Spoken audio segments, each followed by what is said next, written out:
if you can understand that humans can only explain life in analogies and in examples, because there's no way to speak about the totality of life and the universe and source and all those things, then it will be a lot easier for you to accept the ways that people decide to explain life and to not judge them. Far too many people are choosing to address their life when they get close to death. And I'm urging you, giving you permission, inviting you to please take the time to look at your life while you're still in it. The moment-to-moment things, the day-to-day things, the week-to-week things, the month-to-month things, the year-to-year things, how you've changed and grown as a person or not. Don't wait to look at your life. And here's an example, because really, life can only mostly be explained in examples and metaphors and analogies and things like that, because to speak about the totality of life is seemingly incomprehensible, right?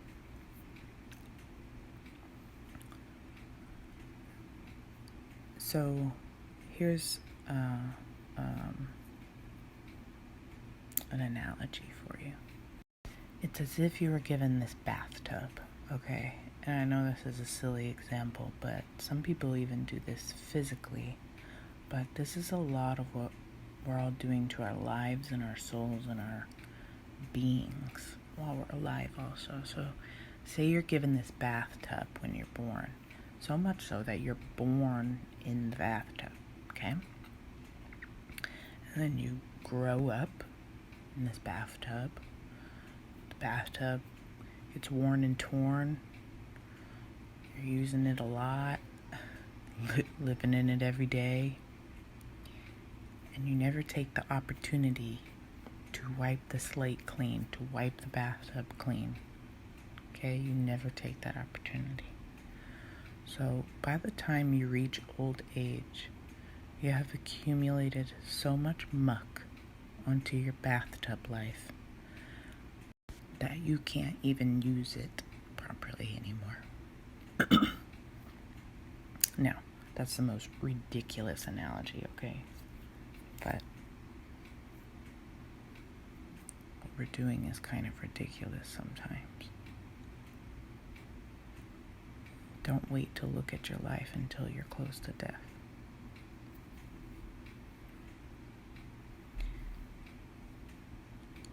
Because I promise that the more you look at your life,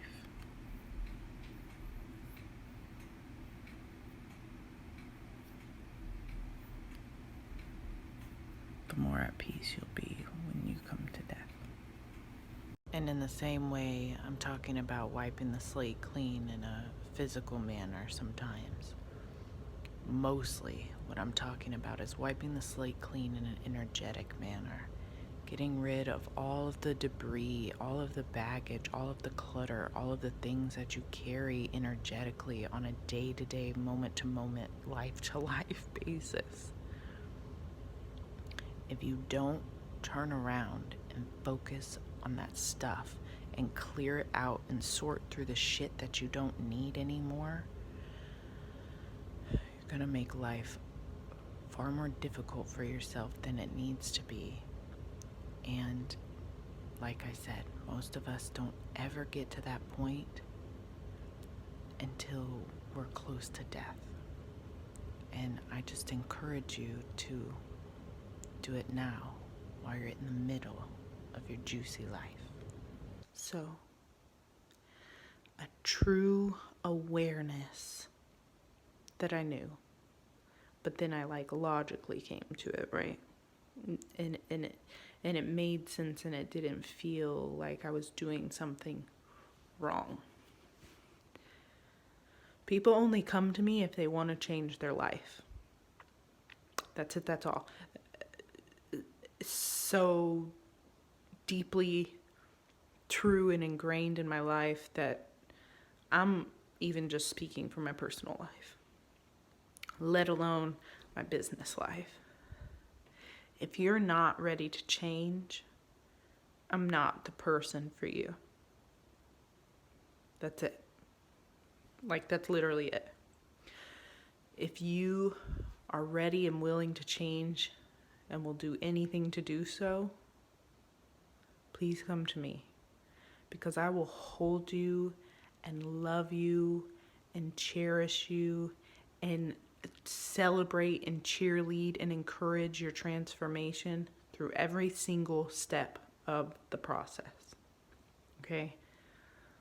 But truly and completely, people, even in my personal life, avoid me when they know they need to change something, but they're not ready to change.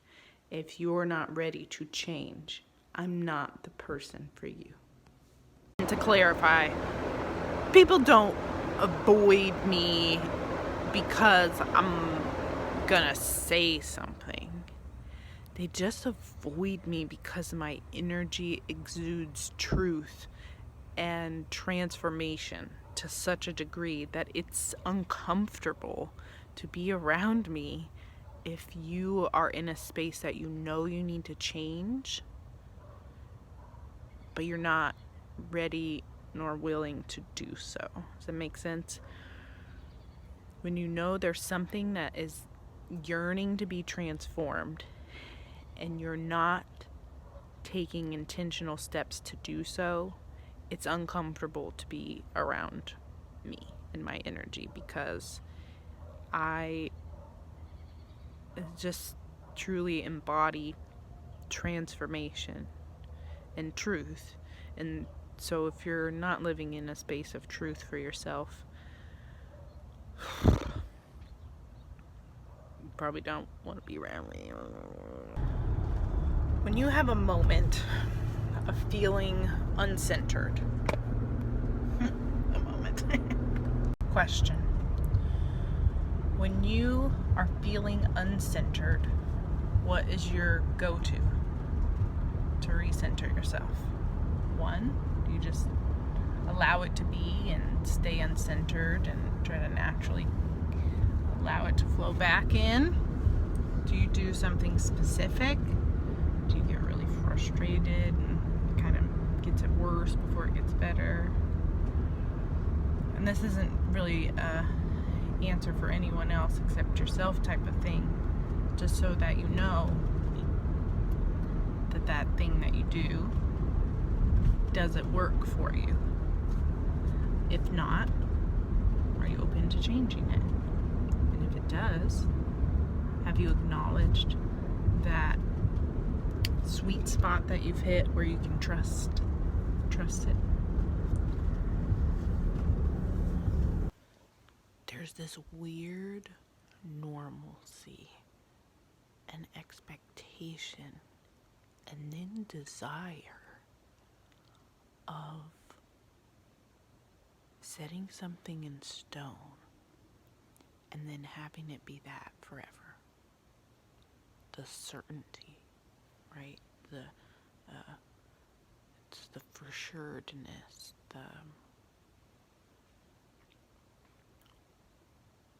it's a weird thing to want to feel like you have to, and this is just an example, but to feel like you have to pick a set of foods that you just love, that are your favorite foods forever, that are good for you and how you are and taste good and feel good and help you feel good, all that stuff.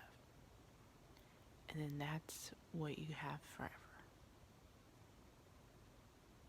Don't you see that that's what so many of us are doing to varying degrees of things? Feeling like that the person we're with has to be so forever. Feeling like that the clothes we pick out have to be so forever. Feeling like the decisions we make are going to be so there and consequential and just in operation forever.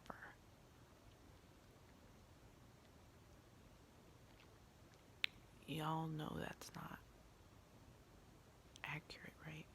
Okay, so there's a level of accuracy of it, but that in itself is not. The thing that will be forever is the thread of it then having once been, right? Okay, this robe, for example. If I picked out this robe and I was like, this is going to be my robe until the day I die, I'm going to be 192 in this robe, and it's still going to be the same robe. Now, honestly, I love this robe, and that would be fucking awesome. But realistically, this robe might fall apart. I might find one that fits me better, fits this new version of me that I've changed into. However, if you are holding on to something feeling like it's going to be forever, you probably do that with yourself as well, and think that you're just like this.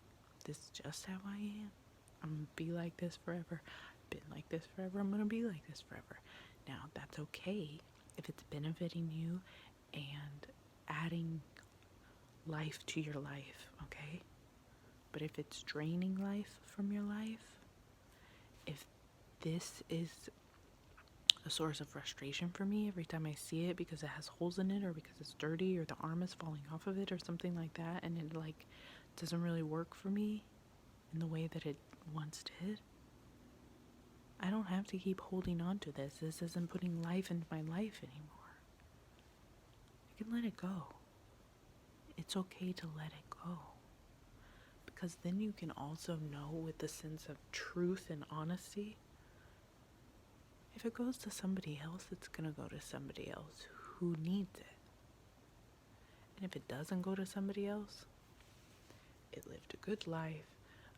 It was wonderful, and I enjoyed it, and XYZ. You know what I'm saying? Check in with your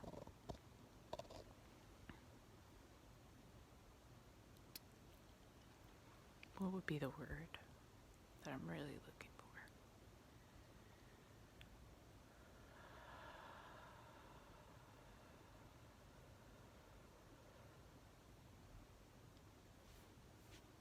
Check in with your attachments.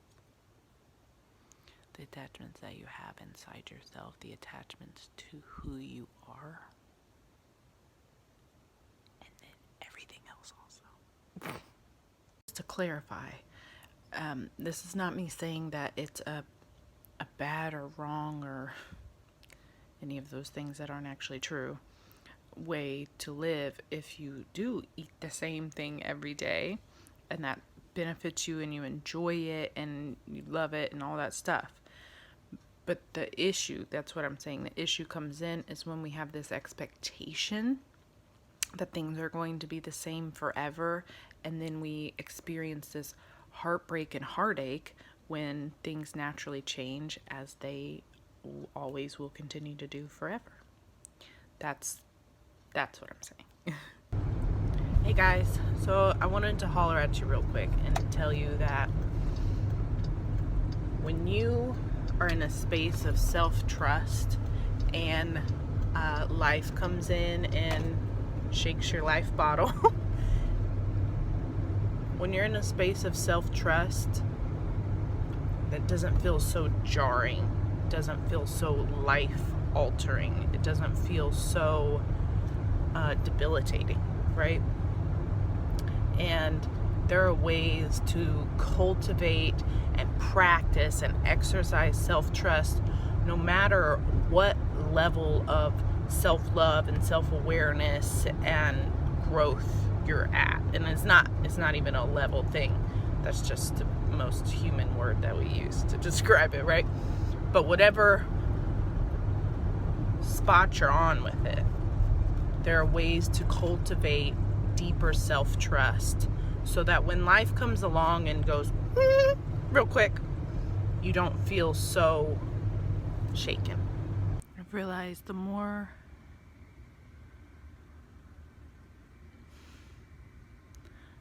other people would find me boring, the more I find myself so interesting and sexy and yummy and awesome and fucking perfect.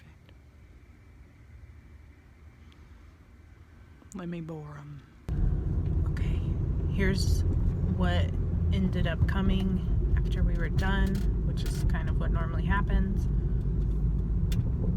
Pay attention to the little pockets of moments that you can sit in with your full awareness and intention.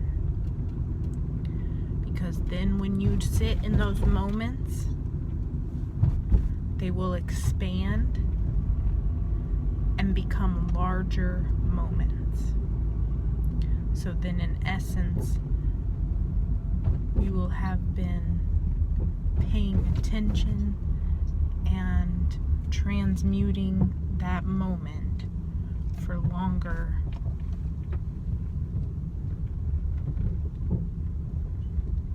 than in like human time it would seem like. I hope that makes sense. So like as a human, we run on this span of time where 1 second, 1 second, 1 second, okay? So say you sit in this moment, okay? When you pay attention to the little pockets of moments you get to sit in, this moment gets to balloon and expand out. And you get to use it and go to the depth of it and go to the root of it and experience the stretching and totality of it, because you're sitting in it with your awareness and your intentionality. And then, because of you doing that, you get to create that moment to be whatever you want it to be. One of the biggest determining factors, I think, in whether or not you're able to be present in the moment comes down to whether or not you're caught up with all of the moments you weren't present for.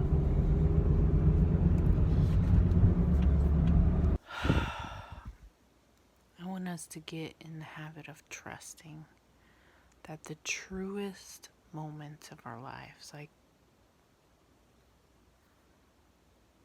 the truest moments of our lives, are not necessarily going to feel the best. Because if they are the truest moments, they're rounded out. They give a bittersweetness. There is an all-encompassingness that comes with it, including not so great feelings and pretty great feelings.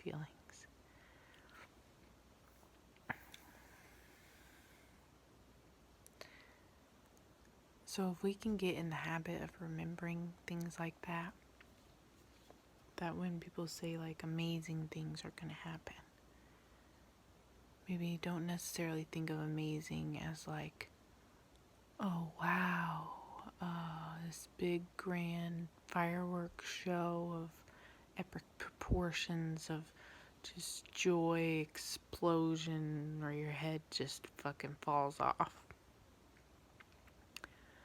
Amazing is like,